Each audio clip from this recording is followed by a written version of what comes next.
my dear friend and brother human, Mr. Prime Minister Justin Trudeau. Hello there. My name is Rogan Freewolf, and I am a citizen of the United States of America. And I would be ever so grateful if you would be graciously willing to listen to what I have to share with you. In an interview that began with you walking in the snow and streets of Montreal, in regards to your high pressure and prestigious job of serving the people in your current position, you were asked, do you have moments where you wake up and think, I just want to hang out with the kids today? To which you replied, yeah, pretty much every morning. You went on to talk about how you try to make time for them, especially on the weekends, and how those times help you to remember, and I quote, remember what life is all about, and to try and build a better world for them. Unquote. If you truly meant that, then I commend you, sir. And believe that in spite of recent appearances that you are in your own way, still trying to do that. Later in that same interview, it was said you had predicted an upcoming election to be, as you described, nasty, and was asked how you were going to help keep things smooth and positive. To which you replied, I'm going to demonstrate positive politics that bring people together, not engaging in personal attacks. You then said, Canadians deserve better than politicians who play the fear and division card every time they can. A sentiment I completely agree with and wish all nation and family members would share in. You were then asked, do you practice what you preach? Your answer was, I certainly try to. That I always look for ways to bring people together and are always ready to argue a given point.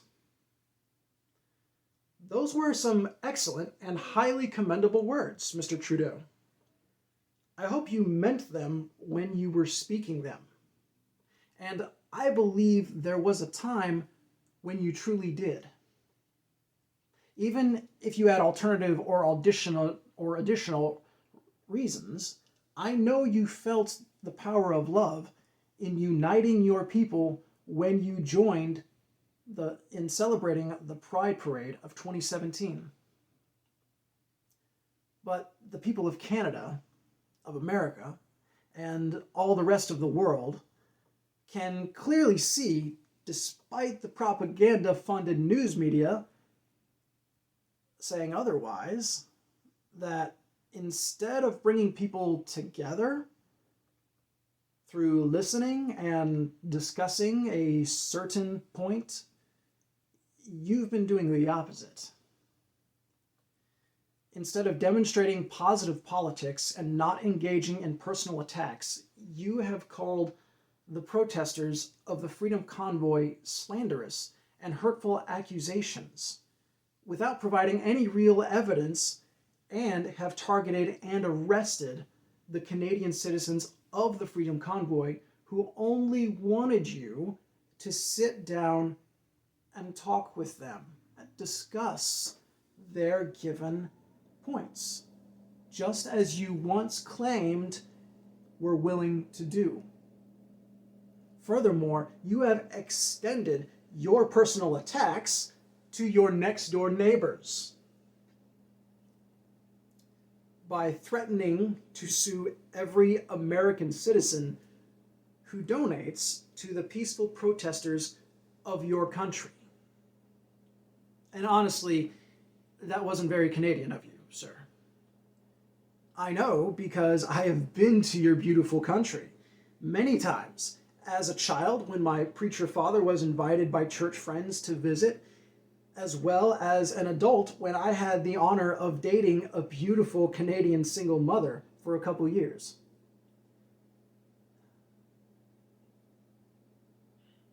Those years having made some of my most treasured memories, Because although our differences didn't allow us to stay together, even as friends, she and her children tremendously helped to change my life for the better.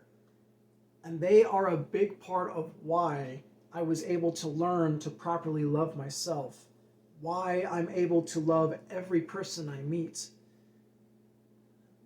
and why I love Canada almost as much as I love my home country.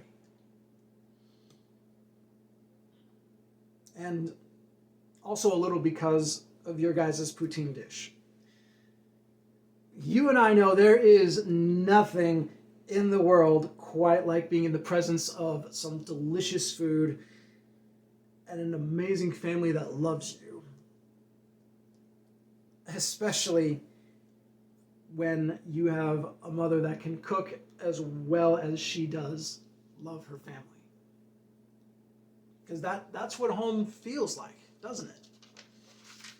I don't know how much of a cook your mom was. Mine never made poutine, but she was pretty good. Her mother, Margaret, though, was definitely my favorite childhood chef, as well as my favorite grandparent. I understand your mother had the same name and was, in her own way, a very loving and caring person. I understand she didn't reach for academics and business schools, despite having the opportunity, and that she wasn't always the easiest person to understand. I understand she likely made mistakes in trying to raise you that you might have and still think on or even feel the pain from time to time. My mother wasn't perfect either. But the older I got, the easier it became for me to go back and realize and see that even in her mistakes, for the most part, she was usually just trying to do the best she knew how to do for me. Your mother felt the same way about you. Could she have found a better way to work with what she called a boring, flat, rational, business-like kind of life than how she did? Probably. Could she have worked harder to spend more time with you and your siblings? More than likely. I had a best friend for 18 years who also grew up while going through a divorce. So I know a drop or two of how difficult that can be for a person, both as a child and later on as an adult. But she loved you. And even from across the grave, she still does. And if you can remember her words, they will guide you exactly to where you truly want to be. She said in an interview, "We're here to learn, to give, to listen, to touch, to be." She said, think a little bit. Think about yourself and your own freedom and whether you're free to make choices. Whether you're free to care enough to sacrifice something for something else. Are you free, Justin? She said, be careful. Be careful of people who are going to get you from behind. People who will hurt you.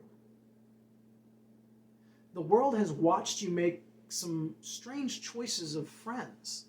Friends who are and were known dictators.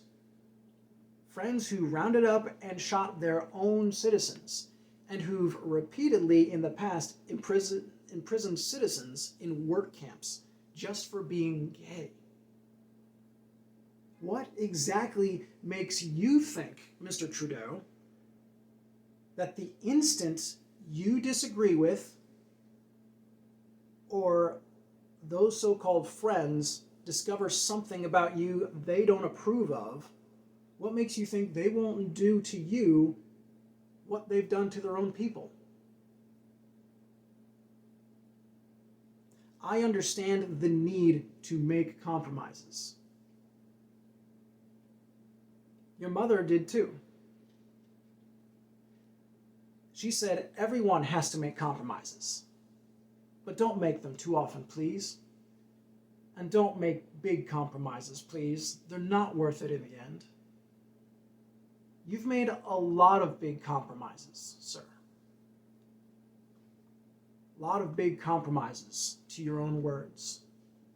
And regardless of what you have to say about it, your real friends and real family are out there, or I should say were out there, among the trucks and flags. And they are here in America and in France and in New Zealand and in Australia, in Italy, and in many other, if not all other countries of the world. And we are all in agreement with your mother that it is once again time. It is time to redefine human relationships. It is time to stop messing up other people's lives. It is time to start practicing what you preach. We, your citizens, and your friends from all around the world love you, Justin Pierre James Trudeau. Your mother loves you. I love you. And we are all together asking you to come back home, back to your senses, back to your friends and your family. Come back to your people. Come back to the friends that want to see you be the very best and very wisest version of yourself. The Justin Trudeau your mother believed in. And the Justin Trudeau the world wants to see the best side of. Come back home, Justin. Find your courage, find your strength, find your heart, and the love I know you are capable of feeling and showing. And come back home.